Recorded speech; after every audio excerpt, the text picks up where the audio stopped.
In the 11th chapter of Nehemiah, we see that while Jerusalem's walls had been restored, the city itself remained sparsely populated. While the leaders would dwell in Jerusalem, the rest of the people cast lots and agreed that 1 out of every 10 families would live in Jerusalem and the others would relocate to other cities. Some volunteered willingly, and all the people honored those for their sacrifice. And now, here's Pastor Todd. Thank you for joining us for the midweek message. We're in the book of Nehemiah. We're talking about the return of the children of Israel. They're about 90 years beyond when they first began returning from the Babylonian captivity. The children of Israel are rebuilding Jerusalem. We've seen them rebuild the walls, the temple, and they've had revival. And we've just finished up with the revival that's taking place, and now they're beginning to put people in place to run the government, to run the cities, make sure the cities are fortified, especially the capital, because now we're in the process of nation building. Not just a group of people coming back who call themselves Israelites, but literally they are rebuilding the government, they're rebuilding the armies, they're rebuilding everything. And so they've asked the people, they're going to ask the people, would 1/10 of you move to Jerusalem?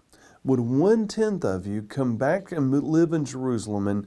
And the idea is both to run the government and to give protection so that the capital city would stand if there were any incursions by others around them.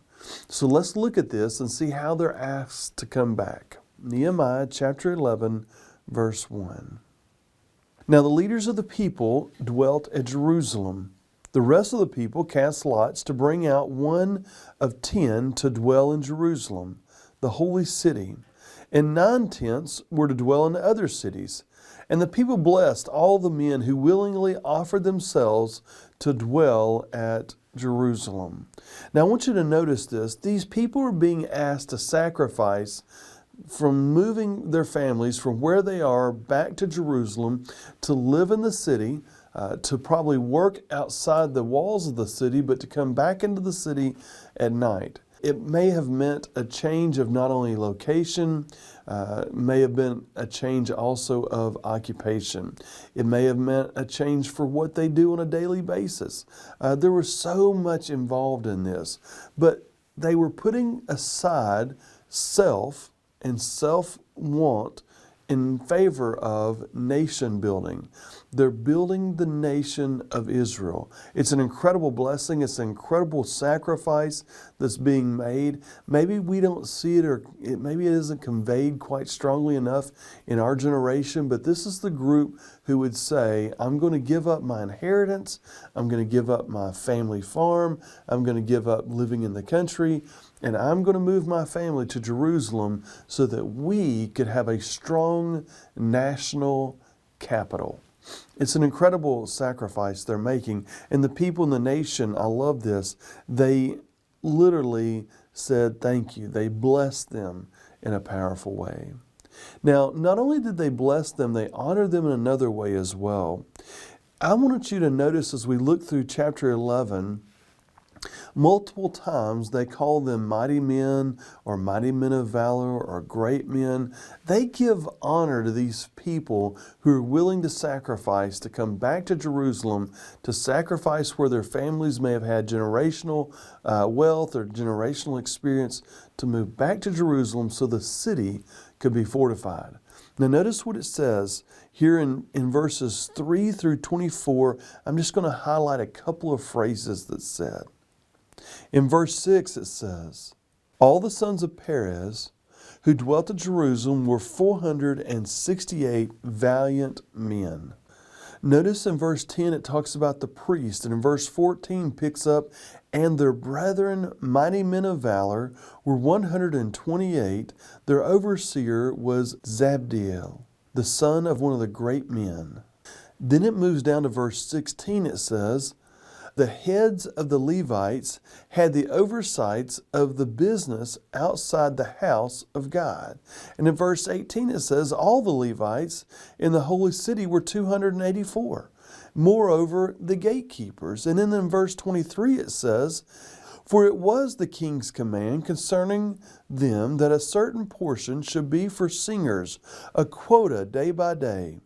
Pethahiah, the son of Meshezabel, of the children of Zerah, the son of Judah, was the king's deputy in all matters concerning the people. So what you see here over and over again, they gave these families great honor for their sacrifice. When we talk about in our churches today, sometimes I'm afraid we don't honor those who sacrifice a great deal. For the ladies who work in the nursery, who sacrifice seeing services every week, for the leaders and teachers that sometimes teach on a Sunday morning and a Wednesday night, who very seldom get to come to service or very seldom get to be a part of a class themselves. And I know that it's very difficult to teach, and they have paid a great price to be able to teach. They may study for 3 or 4 hours to teach a 30-minute lesson or an hour-long lesson. And sometimes we don't honor them the way that we should in our churches. They're there doing this hard work so that the rest of us can have service. Let us always recognize and honor those people who serve. But not only do they honor the people that serve, it also says that 9/10 went out to occupy the other cities. In verse 25 it says, "And as far as the villages with their fields, some of the children of Judah dwelt in Kerith Arba and its villages, Dibon and its villages, Jekabzeel and its villages." In verse 30 it says, "And they dwelt from Beersheba to the valley of Hinnom." In verse 35 it says, "In Lod, Ono, and in the valley of craftsmen." Some of the Judean divisions of Levites were in Benjamin. So you can see that they go in and they build these cities back up. They occupy these cities. Now, we look at that and they go, oh, well, they moved from place to place. You have to understand a lot of these cities have been destroyed.